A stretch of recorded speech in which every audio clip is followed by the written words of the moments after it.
Yeah, it goes back. I'm wired that way in the sense that whatever I do, there has to be an impact out of it, right? So creating an impact also means that you have to define metrics which tell you that whether it's working or not. A lot of people run for fun, and a lot of people tell me as well that forget about all these timings, forget about all these kilometers. Yeah. Make a group. I don't run in a group. I run solo.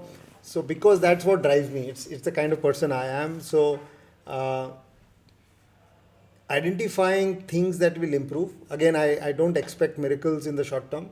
I look at things from the long term, but then over a long period of long time period, you should be improving. You should have that 1% improvement every day, and that's what is the biggest driver. So, as I just mentioned, that when I started running, while in sport, you can measure that this is the person you were losing to that person, let's say 6-0, and now you're improving to 6-1 or 6-2.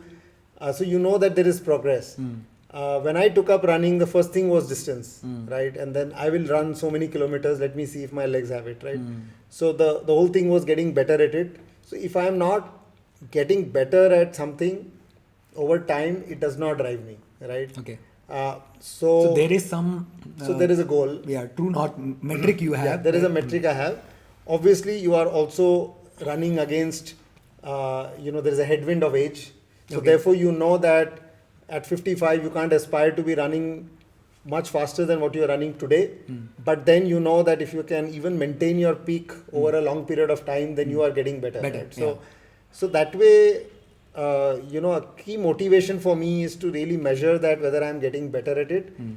And the fact that I have not, even during my peak stress period in work, etc., I did not let go because I realized that sometimes it's not about what you will gain, but what you will lose by not doing it, right? Yeah. So, for example, somebody gave me this example that when you quit smoking, after